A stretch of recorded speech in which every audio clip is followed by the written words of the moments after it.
Vamos a continuar ahora con la unidad número 7. Esta unidad se llama Edifica tu congregación y desarrolla miembros maduros. Entonces vamos a ver en esta unidad cómo convertir a los asistentes en miembros. El apóstol Pablo dice en Efesios 2:19, así que ya no sois extranjeros ni advenedizos, sino conciudadanos de los santos y miembros de la familia de Dios. De manera entonces que en la iglesia, los que pertenecen a la iglesia, ¿verdad? Somos una familia que podemos entonces estar unidos por medio de la fe en nuestro Señor Jesucristo. Pero estamos, ¿verdad?, unidos a través de la fe y entonces en este cuerpo que se llama iglesia. Vamos a ver algunos, bueno, esta es la base para esta unidad, ¿verdad? Para esta parte de la unidad. Y vamos a ver algunos principios que nos enseñan acerca de cómo convertir a los asistentes en miembros. El primero, el número uno, es crear un ambiente que haga que la gente quiera unirse. Crear un ambiente que haga que la gente quiera unirse. Las dos cosas por las cuales la gente suplica más son el amor y la aceptación. Y es que el amor es algo previsto en las Escrituras por el Señor Jesucristo cuando le dice a sus discípulos que es la forma de poder identificarse ante el mundo como sus verdaderos discípulos. Él les dijo, en esto conocerán todos que son mis discípulos. ¿En qué cosa? Si tuvierais amor los unos con los otros. Entonces el amor es algo que debe manifestarse en la vida de la iglesia de Jesucristo. Todos los miembros, todos los que pertenecen a la iglesia, debieran siempre manifestar este amor, tener este amor, amar a los demás, y de esta manera, entonces, que la iglesia pueda ser conocida como una comunidad donde se ama. Es algo que la gente busca, es algo que la gente anhela y quiere, y entonces es una de las cosas importantes, ¿verdad?, que se debe ver reflejada en la vida de la iglesia. Además del amor, también es la aceptación, otra de las cosas por las cuales más suplica la gente, que me acepten tal como soy, que me acepten en medio de las situaciones que yo pueda traer o que yo pueda tener como vivencias, ¿verdad? Que pueda traer conmigo. Entonces, la gente busca esto, ¿no? Aceptación, y es algo entonces que podemos nosotros también ofrecer en la iglesia cuando la gente viene, aceptarlas. Dios se va a encargar de trabajar en sus corazones y cambiarlos, pero lo que la iglesia, lo que cada hermano, cada miembro debe hacer, aceptar a las personas que vienen buscando al Señor Jesús, ¿verdad? Y no criticarlo y no juzgarlos por la forma de ser, de vestirse o qué sé yo, ¿verdad? Sino más bien aceptarlo y el Señor hará lo demás en la vida de las personas. Un hecho interesante referente a esto es que las iglesias que están creciendo aman a las personas, y las iglesias amorosas crecen porque la gente busca aquellos lugares, aquellas personas en donde se les pueda ofrecer amor. Y si lo encuentran en la iglesia, lo natural entonces es que la iglesia pueda llenarse de personas porque están buscando esto. Por eso decimos entonces que las iglesias que crecen son iglesias que aman, y las iglesias amorosas siempre van a crecer, ¿sí? Entonces, ¿cómo podemos nosotros crear este ambiente de familia? ¿Cómo hacer de la iglesia una familia? ¿Cómo crear este ambiente familiar? Hay tres cosas que se pueden hacer al respecto. Demuestra que la gente te importa genuinamente. Demuéstrales que no buscas algo de ellos que te puedan dar o que te puedan ofrecer, o alguna ventaja que tú puedas sacar de ello, o algún provecho, ¿verdad? Sino más bien demuéstrales que te interesan como persona, te interesan genuinamente, ¿sí? Otra manera en la cual se puede crear este ambiente familiar es memoriza sus nombres y llámalos por su nombre. Diles el nombre de cada uno de ellos, refiérete siempre a ellos por sus nombres. Y otra cosa más para crear este ambiente familiar es que podemos tocar a la gente, darle un apretón de manos, un abrazo, estar cerca, ¿verdad? Una palmada en la espalda. Esto puede demostrar ese toque cristiano que la gente necesita, ese toque de afecto. ¿Sabías que, por ejemplo, en el pueblo mexicano es el inventor, por así decirlo, ¿verdad?, del abrazo? Y el abrazo siempre comunica afecto, comunica amor, comunica calidez. Así que siempre que sea posible, pues abraza a la gente, tócala, dale un estrechón de manos, ¿verdad? Una palmada en la espalda, porque de esta manera también pueden ellos sentirse parte del grupo y se crea este ambiente familiar. El segundo, el segundo principio para convertir a los asistentes en miembros es que comuniques el valor de ser un miembro. Comunica el valor de ser un miembro, ¿sí? Las tres partes de la vida cristiana, porque la vida cristiana tiene tres partes. La primera es creer. Se entra, se es parte de la iglesia creyendo. La Biblia dice, cree en el Señor Jesucristo y serás salvo tú y tu casa. En ese aspecto, entonces, la puerta de entrada podemos decir que es la fe que podemos profesar en Jesucristo. Venimos a ser parte de la iglesia y de la vida cristiana, aceptándole, creyendo en Él, confiando en Él. Pero la siguiente parte, porque no se queda solamente en una creencia, es el pertenecer. Nos pertenecemos los unos a los otros. El texto que usamos al principio dice que no somos extranjeros ni advenedizos, sino conciudadanos de los santos y miembros de la familia de Dios. Esto quiere decir entonces que formamos una misma familia, una sola familia, y nos pertenecemos los unos a los otros. Hemos sido llamados no solamente a creer, sino también a pertenecer. Lo mismo puede verse en la iglesia de Jerusalén, aquella iglesia, ¿verdad?, en donde fueron añadidos o iban siendo añadidos los que iban siendo salvos, ¿verdad? Y era una iglesia que convivía en un ambiente fraternal de amor, pero era una iglesia en donde se pertenecían o se sentían parte de la iglesia los unos a los otros, ¿verdad? Entonces es importante que comuniques esto como parte del valor de ser un miembro, ¿no? La pertenencia, como parte, la pertenencia a la iglesia, como parte de la vida cristiana. Y la tercera parte de la vida cristiana es llegar a ser. No solamente hay que creer, no solamente es pertenecer, también llegar a ser. Y con esto nos referimos a que Dios está trabajando en nuestras vidas para formar la imagen de su Hijo en nosotros. El apóstol Pablo dice en Romanos 8:29, porque a los que antes conoció, también los predestinó para que fuesen hechos conformes a la imagen de su Hijo. Entonces Dios quiere reflejar de manera más clara y más perfecta la vida de Jesucristo en nosotros, que le conocemos, que somos parte de su pueblo, de su iglesia. Entonces esta es la última parte de la vida cristiana que mencionamos aquí. Entonces es creer, es pertenecer y es llegar a ser. Ahora, hay beneficios en ser miembro de la iglesia y debes esto comunicarlo a los que van a hacerse miembros de la iglesia, que ellos sepan qué cosa pueden encontrar de parte de la iglesia si deciden hacerse miembros. Y bueno, estos son por lo menos 5 beneficios del valor de ser un miembro, ¿sí? El primero, me identifica como un creyente genuino, como un cristiano genuino. Esto puede verse manifestado porque cuando una persona decide unirse a la iglesia por medio de creer y después ser bautizado, esto quiere decir que él es una persona que ha tomado en serio su fe en Jesucristo, porque la iglesia, para poder entonces dar este paso hacia pertenecer a ella, tiene que ser un creyente genuino. No es una persona que no cree en Jesucristo o que vacila en su fe o que tal vez un momento cree y después no, sino quiere decir de una persona que verdaderamente ha aceptado a Jesucristo, que tiene una fe genuina en Él y que está dispuesto entonces a caminar con Él en el trayecto de la vida. Este es uno de los beneficios, me identifica como un creyente genuino o verdadero.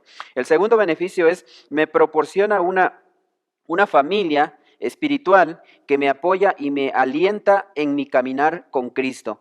Todos pasamos por experiencias difíciles en la vida, situaciones críticas incluso, ¿verdad? Pero en medio de todas ellas, cuando nos encontramos así, cuando estamos pasando por una experiencia difícil, la iglesia, los hermanos, puedo sentir el apoyo, la oración, la visita, la presencia de ellos, y esto hace que pueda yo como miembro entonces sentirme fortalecido, aún en medio de las dificultades de la vida, sentir, ¿verdad?, el apoyo, el amor, la presencia, la compañía de los hermanos, de la iglesia del Señor. Entonces me proporciona una familia espiritual que me apoya y me alienta en mi caminar con Cristo, ¿sí?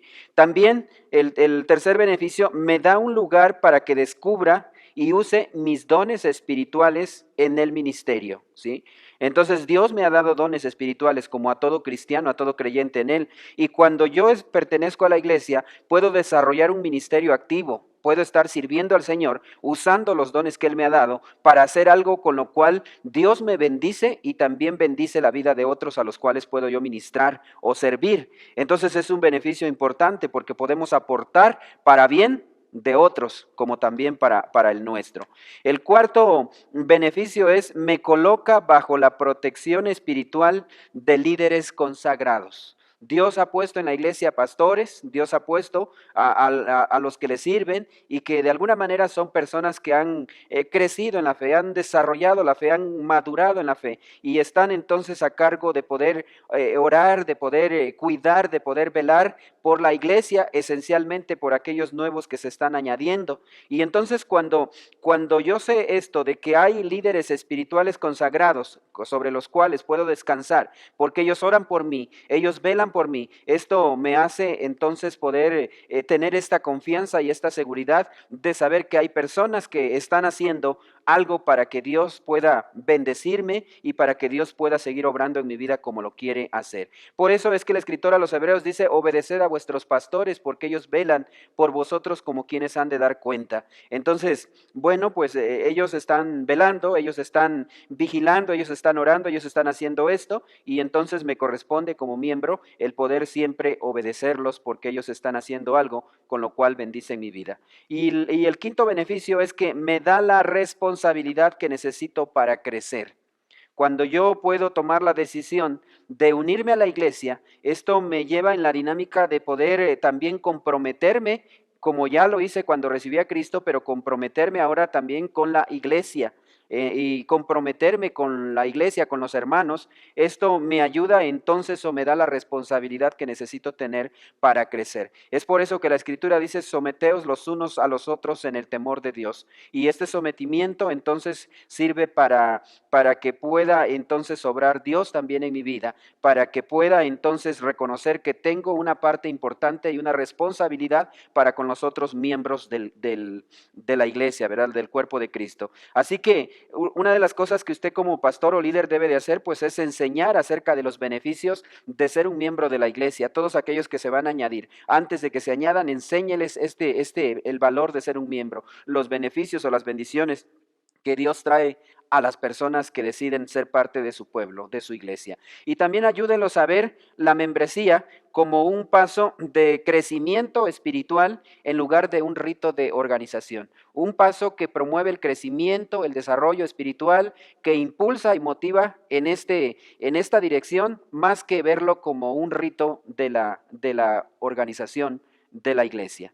Así que es un principio importante que nos enseña respecto a cómo podemos convertir a los asistentes en miembros, comunicando el valor de ser un miembro de la iglesia. El tercer principio es: desarrolle un plan para dar la bienvenida a los nuevos miembros.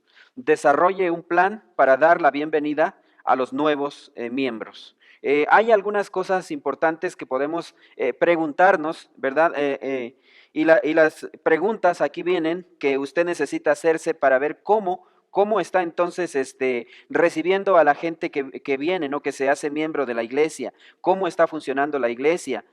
Bueno, aquí están las preguntas. ¿Qué espera Dios de los miembros de su iglesia? Usted debe de formularse esta pregunta y entonces responder en base a lo que la palabra de Dios dice. ¿Qué espera Dios de los miembros de esta iglesia? ¿Qué esperamos de ellos en este mismo momento? ¿Sí? Bíblicamente hablando, ¿qué podemos esperar como iglesia referente, verdad, a ellos que se van a añadir, verdad, en este mismo momento?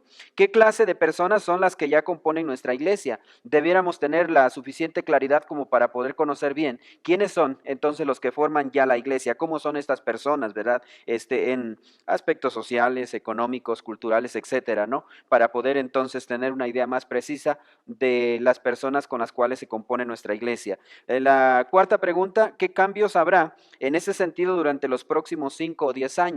Si estamos trabajando o haciendo estas cosas y nos proyectamos en esta misma dirección, haciendo lo mismo, ¿en dónde estaremos en 5 o en 10 años? ¿O qué cambios habremos hecho para seguir alcanzando el propósito que tenemos como iglesia? Luego pregunte: ¿qué valoran nuestros miembros? ¿Qué son aquellas cosas que ellos valoran? ¿Cuáles son las necesidades más grandes de los nuevos miembros? Hay que entonces acercarnos a ellos y poder conocerlos un poco más para también conocer sus necesidades y poder entonces prepararnos para suplirlas de la mejor manera que nos sea posible. ¿Cuáles son las necesidades de nuestros miembros a largo plazo? ¿Cuáles son las inmediatas? ¿Cuáles son las que son a largo plazo?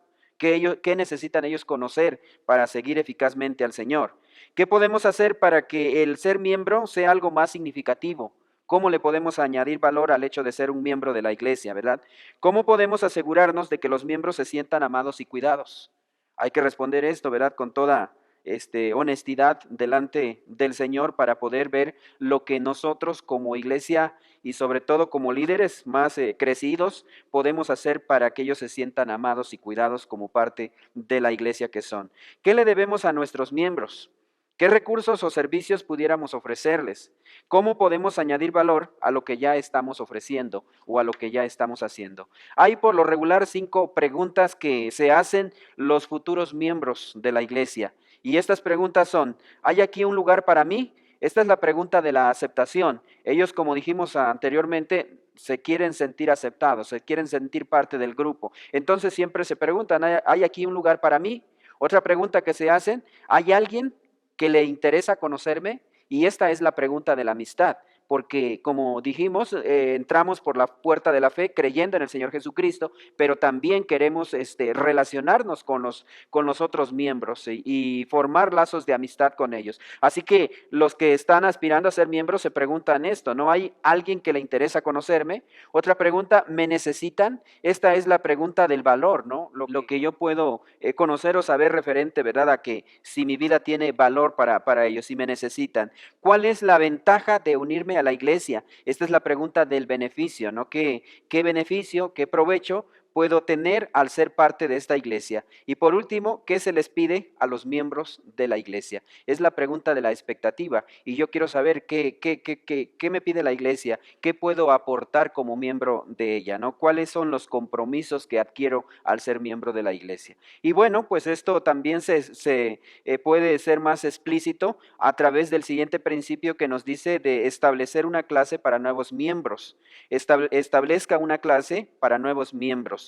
La manera en que la gente se una a la iglesia determinará su efectividad como miembro en los años futuros. Es decir, si es algo significativo, de valor para ellos, de importancia, de trascendencia en su vida, pues ellos van a entenderlo como algo en lo cual pueden también saber que la iglesia se interesa y pueden entonces ellos tener una buena expectativa de la iglesia y por lo mismo también poder ellos contribuir y ser más efectivos al ser miembros de la iglesia en aquellas cosas que se espera de ellos como miembros. Una clase para miembros fuertes va a hacer crecer una iglesia fuerte, por lo tanto es interesante que el pastor o alguien de la iglesia pueda ofrecer una clase referente a cómo puede o qué cosas puede esperar el nuevo miembro de la iglesia, ¿verdad? O el que se va a ser miembro de la iglesia. Y hay una clase que se da que se llama Descubriendo la membresía de nuestra iglesia y habla, por ejemplo, de nuestra salvación,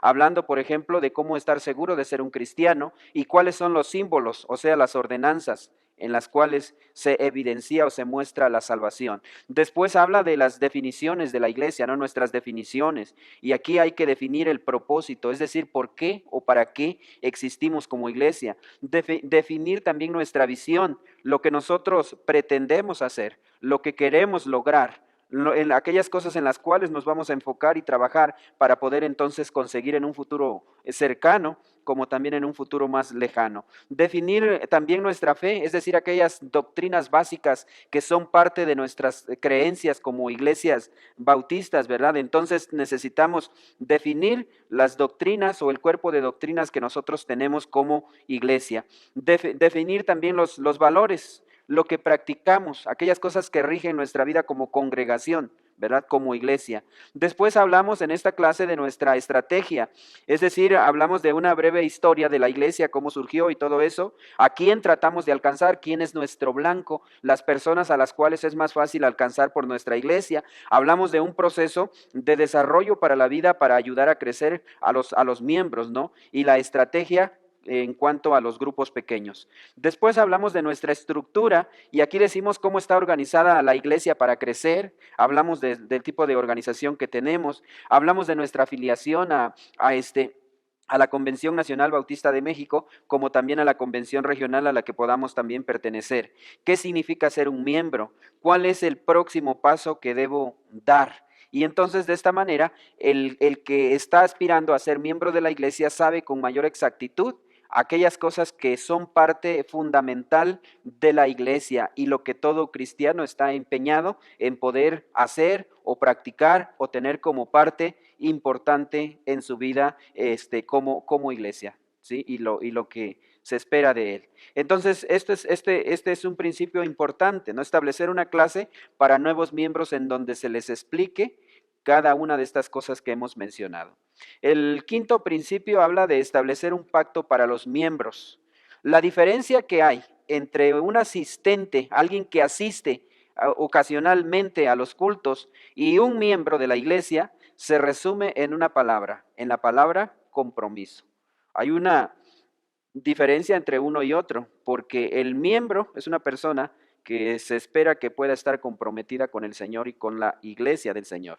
¿Sí? Un asistente, pues su compromiso es únicamente asistir al culto o a la actividad, pero hasta allí, ¿verdad? Desde luego se busca que se haga miembro y cuando se hace miembro, pues entonces él sabe que debe estar en compromiso con el Señor y con la iglesia.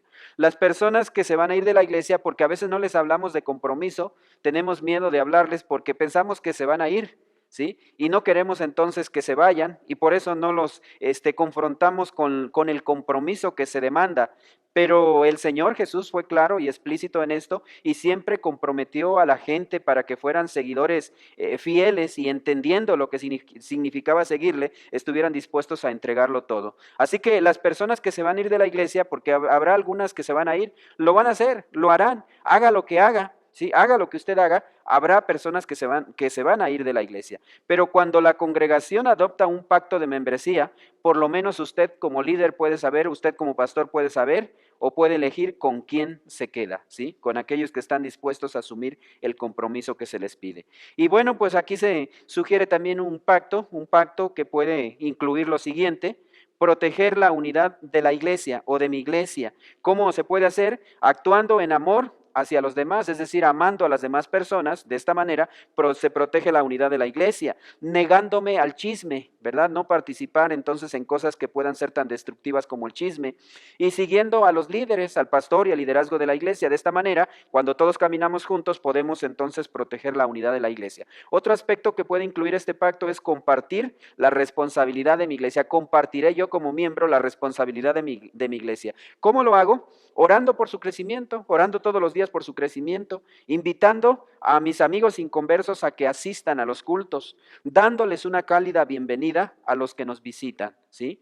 También el pacto puede incluir el servir al ministerio de mi iglesia. Serviré al ministerio de mi iglesia. ¿Cómo? Descubriendo mis dones y talentos, preparándome con mi pastor o mis pastores para servir y desarrollando un corazón de siervo. También puede incluir el apoyar el testimonio de mi iglesia. Y aquí me comprometo entonces a apoyar o apoyaré el testimonio de mi iglesia. ¿Cómo? Asistiendo fielmente a los cultos, viviendo una vida piadosa, una vida entonces que esté centrada en Cristo y que dé evidencias de que así es. Y ofrendando y diezmando regularmente para que la iglesia tenga los recursos para poder ir adelante. Entonces hay un sexto principio y este principio habla de crear oportunidades para fortalecer las amistades. Crear oportunidades para fortalecer las amistades. ¿Cómo se pueden crear oportunidades para que se fortalezcan las amistades entre los miembros de la iglesia? Aquí hay algunas ideas de lo que podemos hacer al respecto. Se puede ofrecer un almuerzo, una comida o una cena todos juntos como iglesia para que haya la oportunidad y la ocasión de convivencia entre todos. Se puede hacer una convivencia, ¿verdad?, social. Se puede también organizar eventos, actividades donde la gente pueda conocerse. Por ejemplo, retiros de matrimonio, retiros de familia, retiros de jóvenes, en fin, ¿verdad? Pero son actividades en donde la gente va a tener más tiempo para estar junta. Por ejemplo, se pueden ir un viernes por la tarde y pasar toda la tarde, y el viernes por la noche y el sábado por la mañana, y regresar entonces a casa el sábado por la tarde o por la noche, y es un momento para una convivencia más a fondo, ¿no? Más profunda, y que se hagan relaciones pues más significativas, amistades más puedan nacer ahí, ¿verdad? En estas oportunidades que se tiene de convivir con los demás. Se pueden incluir actividades dinámicas relacionales como parte de cada reunión, juegos, ¿verdad?, o momentos sociales en los cuales participamos, o algunas dinámicas que nos ayuden a poder conocer mejor a los miembros de la iglesia. De esta manera o de estas maneras, y desde luego muchas otras más, se pueden crear siempre oportunidades para fortalecer las amistades en la iglesia. Un séptimo principio habla de animar a todos sus miembros a unirse a un grupo pequeño.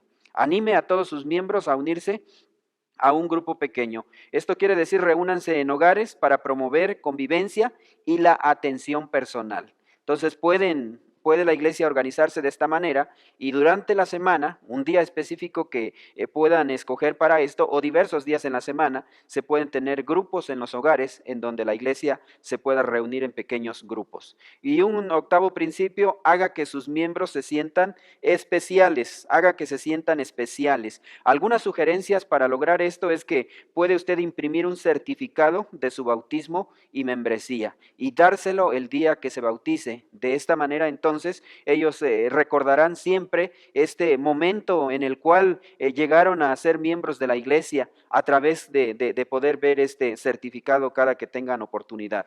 También otra sugerencia es que puede hacer banquetes, recepciones para los nuevos miembros, ¿verdad? Después del culto puede entonces tener un momento social en donde la iglesia se reúne para comer y para compartir con los que se acaban de hacer miembros de la iglesia. Otra sugerencia, puede usar testimonios públicos, ¿verdad? Para animar a los nuevos creyentes, a lo mejor hermanos que han tenido diversas experiencias con el Señor, que han pasado por momentos difíciles, ¿verdad? O circunstancias diversas, y entonces ellos pueden inspirar a los nuevos miembros a poder saber que en el nombre del Señor y con su guía y con sus fuerzas podemos vencer cualquier dificultad u obstáculo que podamos encontrar en nuestro caminar con Cristo. Esto les llenará de ánimo seguramente. También otra sugerencia, tome en serio sus peticiones cuando pidan ellos oración por alguna necesidad que tengan, tómelas en serio y de ser posible en ese mismo momento ore por ellos. Deles también un papel significativo en el ministerio, ¿sí? Algo que pueda llamar fuertemente la atención de ellos y bueno, pues entonces ofrecer la oportunidad para que ellos puedan servir al Señor a través de ese ministerio, ¿verdad? Rete a sus miembros con una visión eterna. Dígales que el servir al Señor implica, ¿verdad?, un trabajo y un esfuerzo mayor y que si ellos están dispuestos a hacerlo, entonces Dios les bendice de una manera más extraordinaria. Eh, pueden tener tiempo personal con el pastor, con el personal de la iglesia, ¿verdad? Y llegar a conocer un poco mejor, ¿verdad? Acerca de la vida del pastor, de la familia, ¿verdad? Recepciones con el personal de la iglesia, si además del pastor, pues hay otros hermanos más que sirven en el liderazgo, entonces puede tener este tiempo también con ellos. Y puede enviar una tarjeta en días especiales, si usted quiere, como parte de las sugerencias que podemos dar acerca de aquello que puede ayudar a que sus miembros se sientan especiales, se sientan amados y parte importante en la iglesia.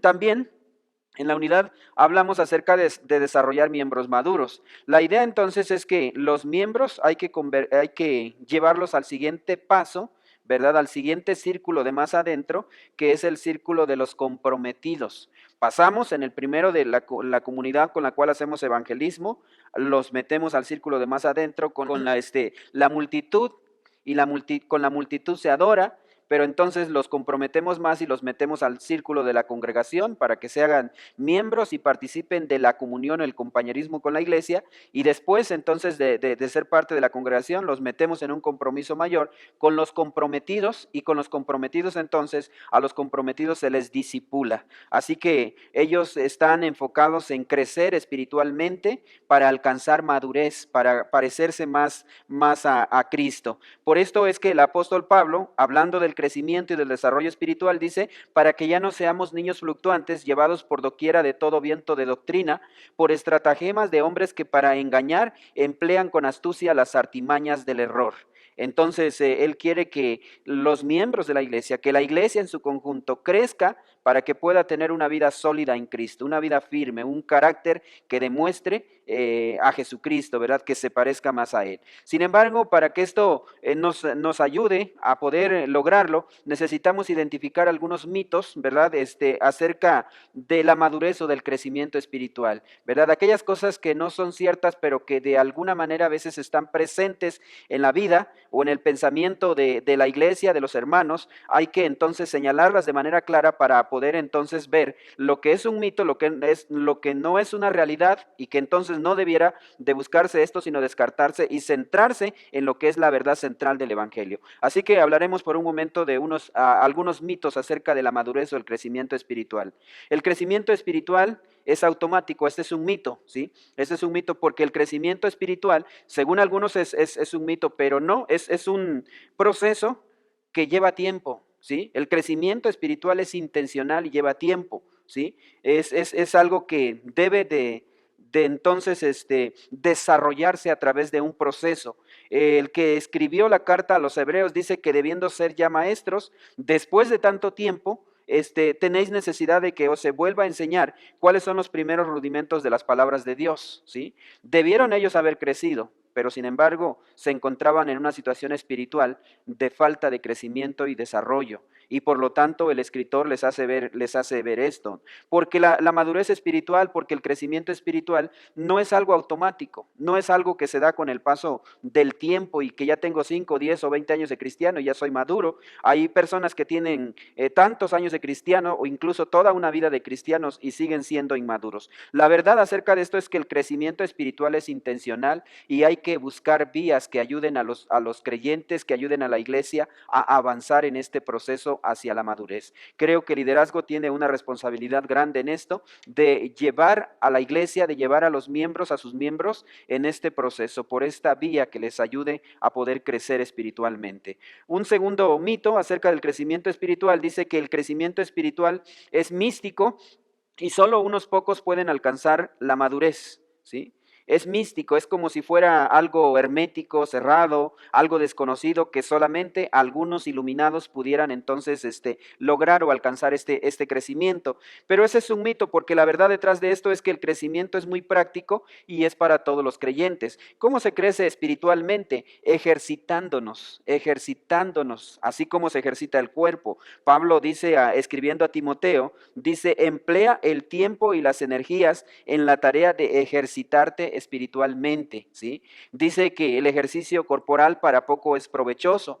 En este sentido habla de que si uno quiere estar en forma físicamente, pues tiene que pagar el precio de hacer ejercicio, de ejercitar el cuerpo para estar bien. De la misma manera, entonces, para poder crecer espiritualmente, hay que tomar el tiempo, las energías, ¿verdad?, para esta tarea de ejercitarnos espiritualmente. Solamente así podremos entonces crecer y avanzar hacia esa madurez espiritual. Es algo muy práctico, nos toma tiempo, nos toma aquellas prácticas que son necesarias integrar en la vida cristiana para este desarrollo. Y desde luego es para todos los creyentes, no solamente para algunos. Un tercer mito nos habla de que el crecimiento espiritual es instantáneo, ¿sí? Es instantáneo.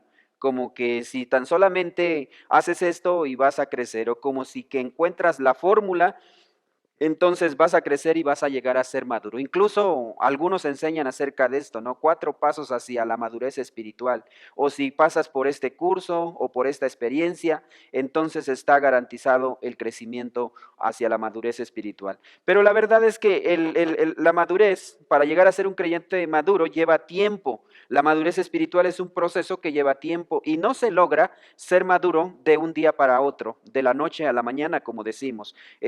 Un árbol para crecer necesita de tiempo, ¿verdad? Y son años que se lleva, por ejemplo, para desarrollarse. Un cristiano, para llegar a ser maduro, necesita también tiempo y necesita ejercitarse en aquellas cosas que hemos dicho. Así que no es algo instantáneo, no es encontrar la fórmula mágica para ser maduro espiritualmente. Hay que tomar el tiempo necesario e ir a través de este proceso. Otro mito más, la madurez espiritual se mide por lo que uno sabe, ¿sí? Por lo que uno sabe.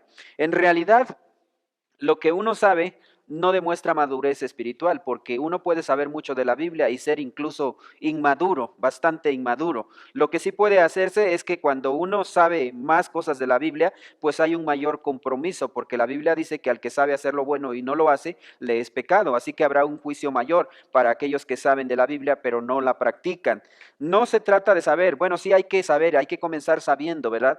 Pero no es el único asunto el saber, ¿verdad? La madurez espiritual no se mide por lo que uno sabe, sino que se mide por las vivencias. La verdad es esta, ¿no? La madurez espiritual se demuestra mejor o se mide a través del comportamiento que uno tiene, ¿verdad? Que a través de lo que uno sabe. ¿sí? Las vivencias, el comportamiento, la forma como se conduce delante de Dios y delante de las demás personas, va a demostrar entonces qué tan maduro se es.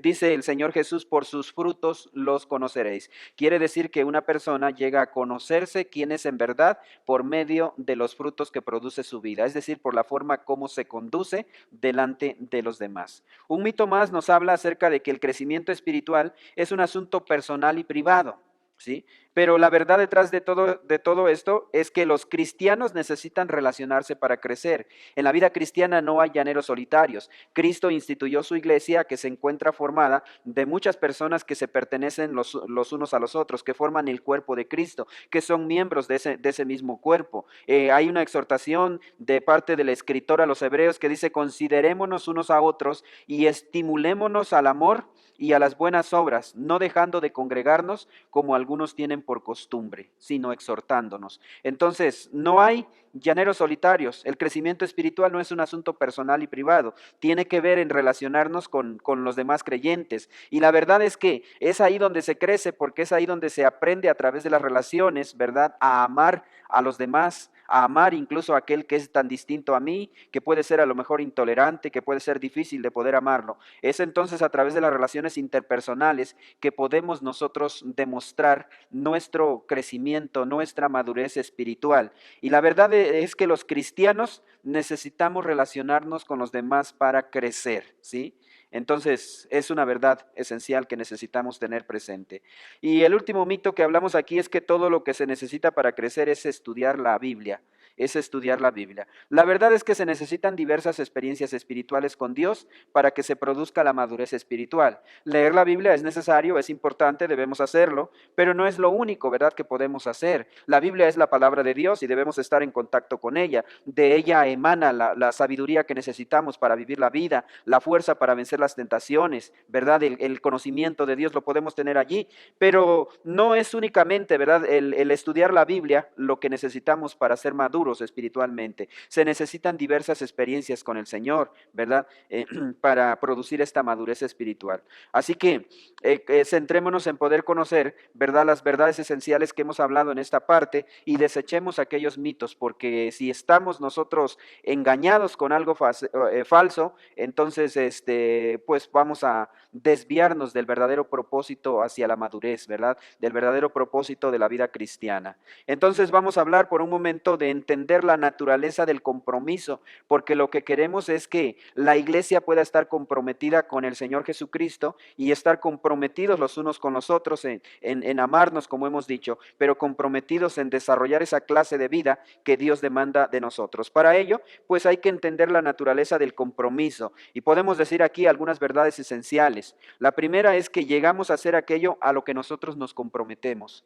Nosotros somos el resultado de nuestros compromisos. Podemos entonces nosotros entender esto. Si nos comprometemos con el Señor, vamos entonces a poder avanzar porque vamos, en la vida cristiana, porque vamos a ser de Cristo nuestro Señor, va a haber un gran compromiso con Él. Si nos comprometemos como iglesia en poder nosotros hacer las cosas que la palabra de Dios nos enseña, va a haber un desarrollo y un crecimiento como iglesia, ¿verdad? Un compromiso de la iglesia con el Señor, pues producirá entonces un cristiano auténtico, verdadero. De hecho, hay un eslogan que dice que un gran compromiso con el gran mandamiento y con la gran comisión hará crecer un gran cristiano, hará crecer una gran iglesia. Nosotros somos el resultado de los compromisos que hacemos a lo largo de la vida.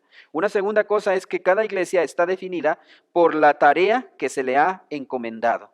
Así cuando Pablo escribe la carta a los tesalonicenses, por ejemplo, les dice a ellos en esta carta que vuestra fe, dice, hablando de la iglesia, vuestra fe en Dios se ha extendido a todos los lugares. ¿Qué quiere decir? Que ellos habían tomado el compromiso serio de poder, entendiendo lo que el Señor demandaba de hacer discípulos, compartir a Jesucristo y hacer discípulos y llevar la palabra y sembrar iglesias y hacer que el reino de Dios pudiera avanzar en toda aquella región. Así que parte de la naturaleza del compromiso es entender que cada iglesia siempre va a estar definida por la tarea que se le ha encomendado en la palabra de Dios. Una cosa más es que usted debe pedir a la gente que se comprometan o no lo harán. Si usted no pide que la gente se comprometa con el Señor y con la iglesia, entonces ellos no lo van a hacer, ¿sí? ¿Cómo los podemos animar para que se comprometan? Bueno, cuando les hable de compromiso sea específico, es decir, especifique aquellas cosas que usted quiere que la gente se comprometa a hacer. Hábleles claramente de manera que ellos puedan entender lo que se les está pidiendo entonces que hagan. Y también explíquele acerca de los beneficios que van a tener si ellos realizan tal cosa que se les está pidiendo que hagan, ¿sí? Entonces los beneficios van a poder también animarlos e impulsarlos a que puedan hacer las cosas que se les está pidiendo. Algo más es que cuanto mayor es el compromiso que se demanda, mayor es la respuesta que se obtiene. Si usted le pide compromisos pequeños, así será la respuesta que obtenga de parte de las personas a las que les está pidiendo el compromiso. Pero si usted les pide un compromiso mayor, entonces ellos tendrán una respuesta mayor a ese compromiso. El ejemplo es el Señor Jesús, que pide siempre un gran compromiso, un compromiso de entregarlo todo. Él dijo, por ejemplo, así pues cualquiera de vosotros que no renuncia a todo lo que posee, no puede ser mi discípulo. Y este es un compromiso total de entregarlo todo a Él, renunciar a todas las cosas, renunciar, ¿verdad? A todo, poniéndolo a Él como la prioridad más importante de la vida. Renunciar a todo, dejarlo todo por causa de Él, por tenerlo a Él. Y esa es la clase de lealtad que Él pide de sus seguidores. Esto es lo que Él demanda. Cuando la gente le buscaba, Él los confrontaba con esta clase de compromiso. Aquel joven que le dijo que qué bien haría para heredar la vida eterna, y cuando el Señor le aclara,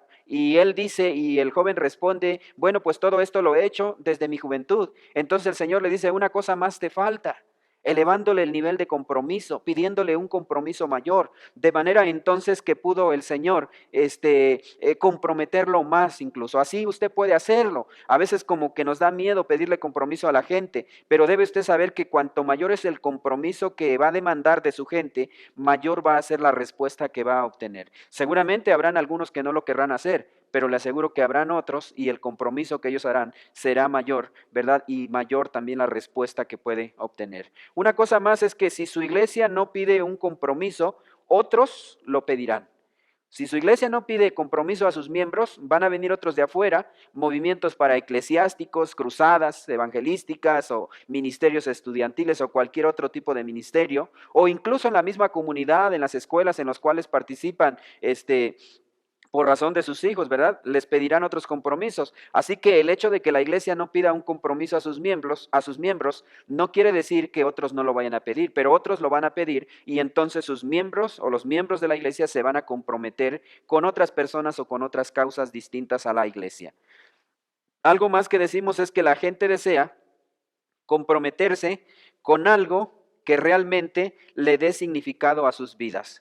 Quieren trascender haciendo aquellas cosas que ellos piensan que pueden hacer. Quieren comprometerse con causas dignas a las cuales puedan ellos entregar todo lo que tienen, todo lo que saben, todo lo que pueden hacer. Así que la gente siempre está buscando, ¿verdad? Algo que les dé significados a sus vidas. Por ejemplo, cuando ocurre un desastre natural, la gente va inmediatamente para ayudar. Hay un aspecto humano ahí, ¿verdad? De mostrar el amor, sí, pero también a través de lo que ellos hacen, pueden con ello contribuir porque consideran que esto les da significado a sus vidas, porque consideran que esto les da un realce y sobre todo la oportunidad de servir a personas, ¿verdad? Que están en necesidad. La gente desea hacer entonces esta clase de contribuciones con sus vidas porque quieren darle significado, ¿verdad? Una cosa más, edifique sobre el compromiso en lugar de hacerlo con miras de lograr el compromiso. Es decir, si la gente se comprometió en esto, pues en esto que se comprometió, vamos a edificar sobre ello, en lugar de pensar, pues a lo mejor se pudo haber comprometido en esto otro, y entonces estar allí soñando sobre cosas que tal vez ellos no hicieron compromiso. Si ellos se comprometieron en evangelizar, pues úselos allí en el evangelismo. Si se comprometieron en discipular, pues que discipulen y que entonces se enfoquen en desarrollar este compromiso. En el área que se hayan comprometido, entonces úselo como una manera de edificar un compromiso sobre esa área específica. Algo más que podemos hacer es ayudar a que la gente desarrolle hábitos espirituales o disciplinas espirituales. porque necesitamos ayudarlos a crecer espiritualmente, a permanecer centrados en el Señor Jesucristo, en una relación intensa, profunda con Él, a través de practicar hábitos o disciplinas espirituales que les permitan estar conectados con el Señor y tener de Él la fuerza para poder hacer todo en la vida cristiana. Los tres hábitos o las tres disciplinas más importantes que podemos enseñarle a nuestros miembros es, el número uno, un tiempo diario con Dios, que ellos aprendan a pasar tiempo con el Señor en oración, en meditación de la palabra, en estudio de la palabra, para poder entonces conocerlo mejor, relacionarse con Él, depender de Él, estar en comunión con Él. El Señor Jesús dijo que separados de Él nada podemos nosotros hacer. Si en realidad vamos a ser efectivos en realizar el ministerio, cualquiera que éste sea, lo vamos solamente a lograr por medio de tener un tiempo diario con Dios, de oración, de meditación, de estudio de la palabra de Dios. Un segundo hábito espiritual importante que usted debe de enseñar para que su gente crezca espiritualmente hacia la madurez es que practique un diezmo semanal para Dios. Un diezmo semanal para Dios. La Biblia enseña respecto a esto y debemos nosotros también enseñar para que la gente entienda que Dios le bendice con el trabajo, con las fuerzas, con todo lo que le da, para que reconozca que todo viene de Dios, que todo le pertenece a Dios y le podamos regresar una pequeña parte de lo que Él nos da en una ofrenda, en un diezmo que podemos ofrecerle cada semana o cada quincena de acuerdo a como sea nuestro salario, ¿verdad? Y poder entonces enseñar esto y tenerlo como un hábito. Si ellos aprenden lo que es la mayordomía y la practican, siempre habrá los recursos que se necesitan en la iglesia para hacer el ministerio. En cambio, si no lo aprenden y no lo practican, será bastante difícil que se pueda entonces tener los recursos para que la iglesia haga el ministerio. Un tercer hábito, una tercera disciplina, es un grupo pequeño comprometido con Dios. Esto habla de las relaciones que tenemos con otros y entonces comprometer a cada uno de los miembros de la iglesia a que estén en un grupo pequeño, que pertenezcan a un grupo pequeño. Y puede llevarlos a tener un pacto, hacer una especie de tarjeta en donde especifica ahí mi pacto de crecimiento y le va a poner ahí un tiempo diario con Dios. Marcos 1:35, oración y lectura individual de la palabra de Dios. Segunda cosa, un diezmo semanal para Dios. Primera de Corintios 16:2, dar el 10% de mis ingresos. Y luego un tiempo comprometido con Dios. Hebreos 10:25, tener compañerismo con otros creyentes en un grupo pequeño. Y le pone un espacio ahí donde puede poner el nombre y la firma del miembro y del suyo como pastor. Hablemos por último de los 5 elementos esenciales del crecimiento.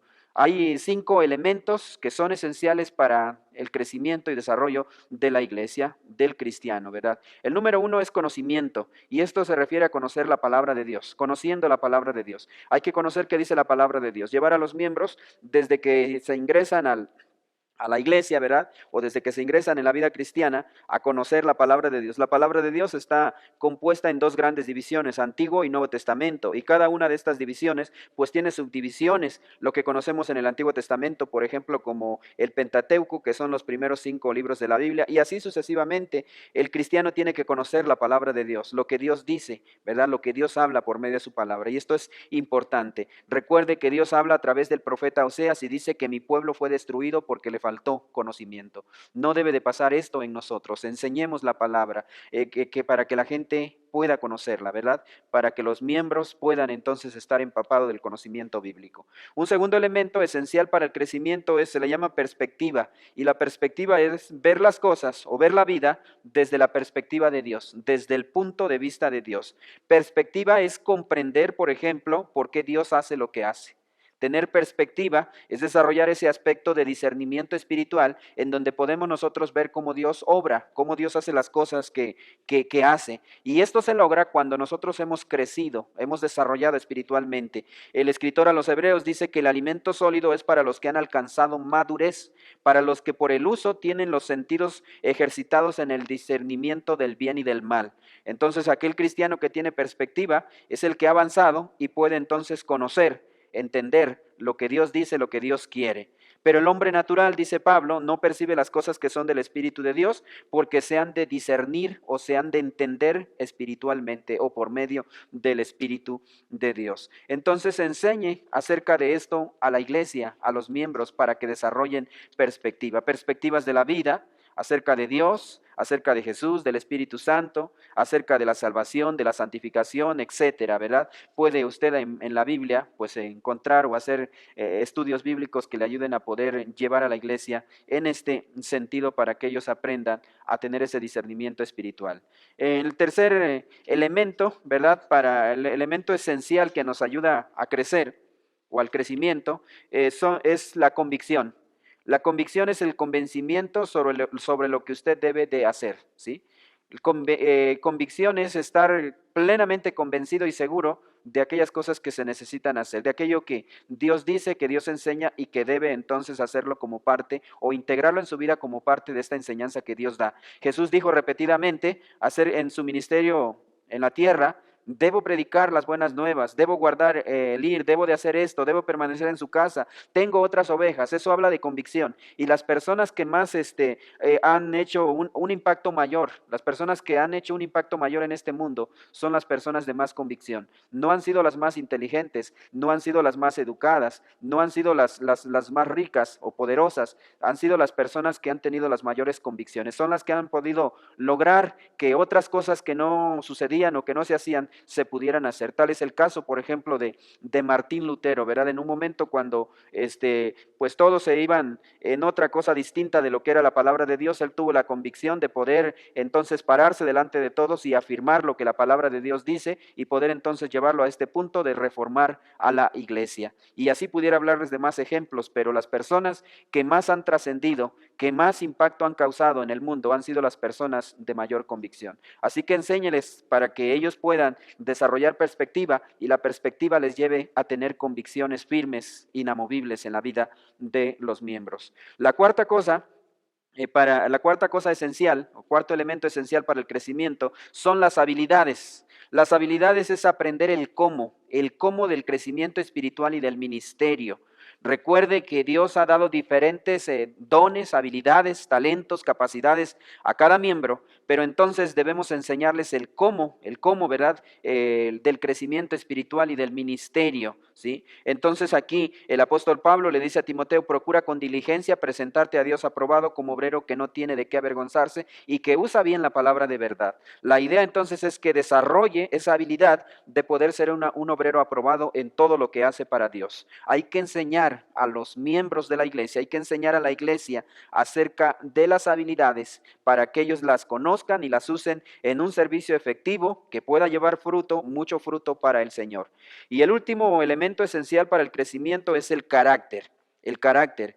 Y el carácter se refiere a parecerse a Cristo en las actitudes y en las acciones. En la vida misma, pues, parecerse más a Cristo. Pablo dijo que debemos llegar a la medida de la estatura de la plenitud de Cristo. Esto quiere decir que avancemos hacia la madurez, que reflejemos con nuestra vida, en nuestro carácter, lo que significa Cristo para nosotros, lo que es Cristo para nosotros. Debemos ser entonces una imagen, la imagen misma de Cristo a través de nuestras actitudes, de nuestras acciones, de nuestras relaciones, de toda nuestra vida siempre con los demás. Entonces podemos decir que los 5 niveles edificados uno sobre el otro nos lleva a esto precisamente. El conocimiento. Se comienza entonces con el fundamento del conocimiento. Es lo que va hasta abajo, ¿verdad? Lo que va en una casa que le da firmeza, pues es el fundamento, el cimiento, y el conocimiento nos sirve como el fundamento sobre el cual vamos a edificar.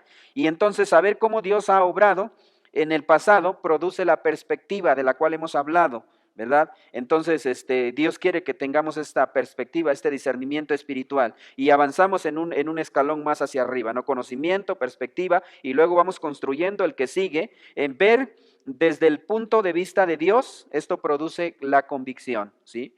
El conocimiento nos da perspectiva, la perspectiva nos da convicción y la convicción entonces nos lleva a desarrollar las habilidades. Es la motivación para desarrollar las habilidades que Dios nos ha dado. Y cuando desarrollamos las habilidades, podemos entonces como el punto final, el resultado final es tener un carácter más parecido a Cristo, ser como Cristo. Entonces esto es importante para nosotros y debemos entonces aplicarlo a la iglesia para ayudarlos a crecer, para llevarlos a este nivel de compromiso y puedan entonces toda la iglesia, todos los miembros, ¿verdad? Prepararse para poder estar comprometidos en un desarrollo hacia la madurez espiritual, convertirlos, ¿verdad?, de miembros a personas comprometidas con el Señor en el discipulado, ¿verdad? En servir y en hacer aquellas cosas que se necesitan hacer.